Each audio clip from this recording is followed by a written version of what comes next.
स्वागत है आपका विनोद शर्मा जी नई परख के मंच पर एक बार फिर। इस वक्त एग्जिट पोल ने मीडिया में समा बांध रखा है। आंकड़े लगातार आ रहे हैं।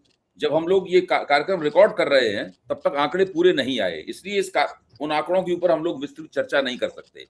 लेकिन फिर भी चूंकि शाम लगातार गहरी होती जा रही है, इसलिए बेहतर है कि हम लोग जितने आंकड़े आए हैं उन्हीं के ऊपर एक राय यहाँ पर पेश करें, एक विश्लेषण पेश करें, ताकि नई परख के दर्शकों को कुछ तो मिल सके आज की तारीख में। तो इसमें दो चौंकाने वाली बातें हैं जिनका विश्लेषण जरूरी है। पहली बात यह है कि बंगाल के चुनाव में जहां पर टीएमसी और बीजेपी के बीच में एक घमासान हुआ, उस चुनाव में जो वहां की स्थानीय एजेंसियां हैं बंगाल की, वो 3 एजेंसियां ऐसी हैं जो तृणमूल कांग्रेस को एक स्पष्ट बहुमत दे रही हैं, स्पष्ट बहुमत से भी ज्यादा बेहतर बहुमत दे रही हैं। एक एजेंसी 213 सीटें दे रही है, दूसरी 194 सीटें दे रही है और तीसरी 152 से 162 के बीच में सीटें दे रही है। लेकिन जो दिल्ली स्थित एजेंसियां हैं, जो अपने आप को राष्ट्रीय एजेंसियां कहती हैं, वे राष्ट्रीय एजेंसियां भारतीय जनता पार्टी को स्पष्ट बहुमत दे रही हैं, लेकिन बिल्कुल किनारे खड़ा हुआ बहुमत दे रही हैं और कह रही हैं कि तृणमूल कांग्रेस इस बार विपक्ष में बैठेगी, एक मजबूत विपक्ष में बैठेगी, लेकिन सत्ता भारतीय जनता पार्टी की तरफ चली जाएगी। ये तो एक चौंकाने वाली बात है जिसकी चर्चा होनी जरूरी है। दूसरी चौंकाने वाली बात यह है कि वैसे तो सारी एजेंसियां तमिलनाडु के सवाल के ऊपर, जो टीवी के जो सुपरस्टार विजय की नई पार्टी है, जिसने किसी के साथ कोई गठजोड़ नहीं किया, भारतीय जनता पार्टी ने उससे गठजोड़ करने की कोशिश की थी लेकिन विजय ने मना कर दिया। विजय की पार्टी को दरअसल अभी एक वोट कटवा पार्टी के रूप में ही पेश कर रहे हैं। लेकिन एक्सिस माई इंडिया, जो कि आज तक चैनल के ऊपर अपना एग्जिट पोल पेश कर रही है, उसने कुछ और किया है। उसने क्या किया, ये बड़ा दिलचस्प है। एक्सिस माई इंडिया वही है जिसके करता धरता 2024 के चुनाव में जो भारतीय जनता पार्टी ने बहुमत खो दिया था, तो टीवी के ऊपर फूट फूट कर रोए थे, इसी टीवी चैनल के ऊपर फूट फूट कर रोए थे, क्योंकि वो भारतीय जनता पार्टी को 350 से ज्यादा सीटें दे रहे थे। उनके आंकड़े ये कहते हैं कि टीवी के को 150 से भी ज्यादा सीटें, 160 से भी ज्यादा सीटें तमिलनाडु में मिल सकती हैं। वो या तो किंग मेकर की भूमिका में होगी या हो सकता है सरकार ही बना ले।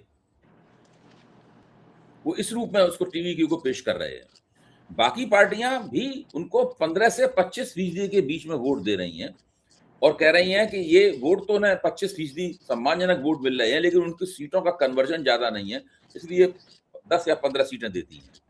तो ये जो दोनों चौंकाने वाली बातें हैं, ये विश्लेषण की अभी मांग करती हैं। विनोद जी। अभय जी, देखिए, आप और हम एग्जिट पोल पे विश्वास नहीं करते, वैसे भी नहीं करते ट्रेडिशनली, क्योंकि एग्जिट पोल तो कभी एग्जैक्ट पोल होता नहीं है। वो तो मेरा ख्याल है पत्रकारों के लिए नहीं, जुआरियों के लिए अच्छा है कि भैया आपको एक बेस मिल जाती है कि किस पे कितना पैसा लगाओ, उस हिसाब से आप पैसा लगाइए रिजल्ट पर। हम वो पंटर्स तो है नहीं, हम we are not punters, we are journalist. मैं ये कहना चाह रहा हूँ कि ये बात सच है आपकी, जो आपने पॉइंट आउट किया कि वहाँ के जो स्थानीय पोस्टर्स हैं, स्थानीय सेफोलॉजिस्ट हैं, वो कह रहे हैं कि ममता बनर्जी जीतेंगी, और जो दिल्ली वाले हैं वो कह रहे हैं कि बीजेपी जीत जाएगी छोटे से मार्जिन से। देखिए, दोनों की अपने अपनी परेशानियां हैं, अपने अपने एजेंडा हैं। जो स्थानीय चैनल हैं उनको इस बात का डर हो सकता है कि हम दिखते हैं कि ममता हार रही है और कल को जीत जाए तो हमारी अच्छे से पिटाई हो यहाँ पर। और दूसरा, ये जो हमारे नेशनल चैनल है, ये हो सकता है एक समा बना रहे हो कि एक रिग्ड इलेक्शन में रिग्ड रिजल्ट के लिए समा बना रहे हैं, रिग्ड इलेक्शन में रिग्ड के लिए, ये भी हो सकता है। तो इसलिए हमें और आपको 4 तारीख का इंतजार करना चाहिए कि तृणमूल में क्या रिजल्ट आएगा। और रहा जहां तक डीएमके का सवाल, देखिए तमिलनाडु में और वेस्ट बंगाल में ऐसा ही बड़ा मुद्दा था, विमेंस रिजर्वेशन भी बड़ा मुद्दा था, और जो विमेन रिजर्वेशन की आड़ में जो भारतीय जनता पार्टी डिलिमिटेशन करना चाहती थी, जो कि उसका फाइनल एजेंडा है कि कॉन्स्टिट्यूएंसीज को अपने हिसाब से बना लो, जैसे कि असम में हमने बना रखा है ऑलरेडी, हेमंत बिस्वा शर्मा ने बना रखी है, जहां पर कि 34 मुस्लिम डोमिनेटेड सीट्स हो गई कि जो 24 रह गई, 34 से 24 रह गई। आप ये कह सकते हैं कि पहले कांग्रेस ने अपने जमाने में भी उसी प्रलोभन में ऐसी कॉन्स्टिट्यूएंसीज बनाई हो जहां वो जीत सकते हैं। तो अगर उसने प्रलोभन में बनाया है तो आप तो पार्टी विद डिफरेंस हो, तो आपने भी प्रलोभन में बनाया। सवाल ये है कि आप किसको विश्वास करेंगे इसमें असल में अभय जी कौन शॉर्ट चेंज हो रहा है? वोटर शॉर्ट चेंज हो रहा है ना। जो जो जो मतदाता है, जिसका अधिकार है सरकार चुनने का, उस मतदाता को चुन रही है सरकारें बनाने वाली पार्टियां कि कौन वोट करेगा और कौन वोट नहीं करेगा।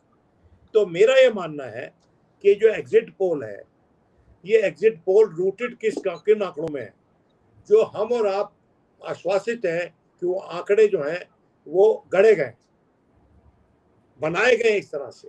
ये जो SIR की प्रक्रिया की गई, आप मुझे बताइए कि किसी इलेक्शन से पहले अगर 27 लाख 24 लाख वोट कट गए हो और कुल मिला के 30 से ज्यादा कट गए हो, उसमें उसकी क्या विश्वसनीयता है? क्योंकि है उसको जब उस चुनाव की कोई विश्वसनीयता नहीं है, क्रेडिबिलिटी नहीं है, तो फिर ये एग्जिट पोल की क्रेडिबिलिटी हम कैसे मान लें?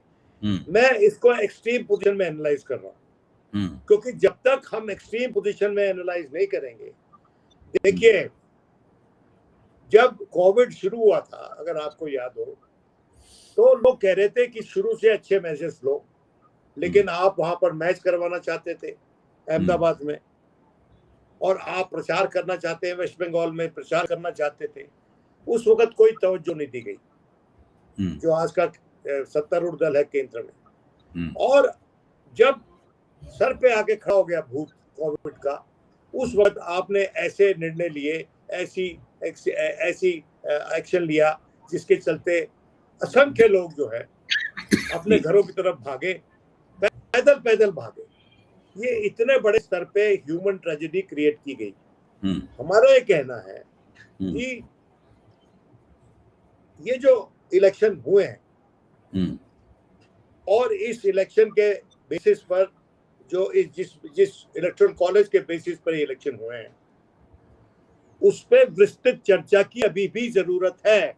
कोई भी जीते कोई भी हारे, एनी पार्टी जो भी जीतती है उसका इलेक्शन सस्पेक्ट है, भले वो वेस्ट बंगाल में हो और भले ही तमिलनाडु में हो और भले ही वो असम में हो, क्योंकि असम में तो SIR हुआ नहीं, लेकिन असम में जो कारीगर हैं, जो बीजेपी के चेहरे हैं वहां पर, उन्होंने तो अपने हिसाब से डिलिमिटेशन करवा लिया और जो अपने हिसाब से उन्होंने कार्व आउट कर ली कॉन्स्टिट्यूएंसीज।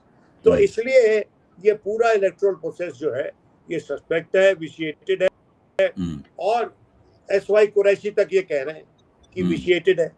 जो पहले के चीफ इलेक्शन कमिश्नर हैं वो कह रहे हैं विशिएटेड, और जो अभी के चीफ इलेक्शन कमिश्नर हैं वो वाहवाही ले रहे हैं कि आपने इतने लोगों को निकाल के इतनी परसेंटेज वोटिंग करवा दी। आप ही चीफ आयुक्त जी, चुनाव आयुक्त जी ज्ञानेश गुप्ता जी, आपने इस देश के साथ बड़ी बेईमानी की है। और जो भी अब इलेक्शन सस्पेक्ट है आज के दिन, कोई भी जीत जाए, लोग कहेंगे तो ये बेसिस ही गलत थी इस इलेक्शन की। ये इलेक्शन हुआ क्यों? ये इलेक्शन तो होना ही नहीं चाहिए था, डिले होना चाहिए, तमिलनाडु में और वेस्ट बंगाल दोनों में। मेरा अपना पुरानी सूची के आधार पे होना चाहिए था। अब पुरानी सूची के आधार पे हो जाता, लेकिन उस वक्त दूसरा पक्ष ये कहता कि ये तो पुराने क्या कहते हैं इलेक्टोरल रोल्स है, ये तो गड़बड़ है, ये तो लोगों ने क्रिएट किए हुए हैं, इनको तो सफाई की जरूरत थी। देखिए दोनों तरफ जो थे सवाल उठते, लेकिन आज के दिन जो अब एग्जिट पोल आ रहे हैं और जो वेस्ट बंगाल में जितवा रहे हैं और जो तमिलनाडु में डीएमके को हरवा रहे हैं। वो जो इलेक्टोरल रोल्स, वो जो एग्जिट पोल्स है, वो उनपे बड़े बड़े प्रश्न चिन्ह हैं। उनकी क्रेडिबिलिटी हर किसी को, हर कोई आश्वासित नहीं है कि उसकी क्रेडिबिलिटी है, ये क्रेडिबल नहीं है। तो ये एग्जिट पोल है, ये एग्जैक्ट पोल नहीं है। और ये जो एग्जिट पोल है ये मजाक है, मजे ले लो आप। इस पे आप पैसा लगाइए। जनता को तो कह रही है ना, लगता तो है कि पैसा लगाओ और जीतो। आरती कौन सही है और कौन गलत है। इट इज अनफॉर्चुनेट, इस देश में इतने बड़े लोकतंत्र में इलेक्शंस का इतना बड़ा मजाक तो होता हुआ हमने देखा नहीं। कल भी बात की थी, परसों हमने। मैं तो इतना विचलित हूँ ये सब देख के। अभय जी, पता नहीं आप क्या सोचते हैं इसके बारे में, लेकिन मेरा ये मानना है कि इस देश के लोकतंत्र में जो हमारी आस्था है उसको बनाए रखने के लिए सुप्रीम कोर्ट को अब तो कम से कम नींद से जागे, या लोगों की न्यायपालिका में भी आस्था उठ जाएगी। ये मेरा मानना है, मेरा डर है। मैं आपकी बात से बिल्कुल सहमत हूँ। ये जो टीवी पे सर्कस हो रहा है एग्जिट पोल वाला, ये तो निंदनीय है, क्योंकि बिल्कुल उसमें कई बार ये गलत साबित हो चुका है। फिर भी अब इसी से जुड़ा हुआ आखिरी सवाल मैं पूछूंगा, क्योंकि हमारी चर्चा संक्षिप्त सी है। वो सवाल ये है कि ये जो एजेंसियां हैं, चाहे वो स्थानीय हों, तमिलनाडु की हों, पश्चिम बंगाल की हों, केरल की हों, या दिल्ली अपने आप को राष्ट्रीय, तथाकथित रूप से राष्ट्रीय कहने वाली एजेंसियां हों, इन एजेंसियों के प्रति कोई जवाबदेही नहीं है। ये बाजार में खड़ी हुई एजेंसियां हैं। जब 2024 में इन सबके गलत निकले, हरियाणा में भी इनके गलत निकले, तो फिर ये थोड़े दिन के लिए हाइबरनेशन में चली गई थी, चुपचाप कहीं कोने में पड़ गई थी, ये दिखाई नहीं पड़ रही थी। अब चूंकि थोड़ी देर हो गई, इसलिए फिर से निकल के आ गई और नए नए दावों के साथ में फिर वही नाटकबाजी अपनी कर रही हैं। अच्छा, अब जैसे एक्सिस माई इंडिया है, जो कि टीवी के को जो सुपरस्टार विजय की पार्टी है उसको आगे दिखा रही है। मैं मानता हूं कि वो एक बहुत बड़ा दांव खेल रहे हैं। वो दांव ये खेल रहे हैं कि उनकी जो बहुत प्रतिष्ठा थी पहले, उनकी वो जो प्रतिष्ठा 2024 में उन्होंने खोई, अगर उनका ये एग्जिट पोल तमिलनाडु में सही निकला तो केवल इसी प्रतिष्ठा के दम पर, इसी के दम पर वो अपना पुराना मुकाम जो है ना वो हासिल कर लेंगे और कहेंगे देखिए वो रिकवरी मार देंगे। मतलब ये रिकवरी मारने के लिए चलाया गया दांव है। तो इस तरह मेरी बात कोई सेकंड कर रहे हैं। बिल्कुल गैम्बल, ये देखिए ऐसा है, ये पंटर्स हैं, इसमें ये पंटिंग है एक तरह से, कि आप अभी कह रहे हैं कि ये, आप एक प्रक्रिया से कह रहे हैं कि ये जीतेगा या ये जीतेगा।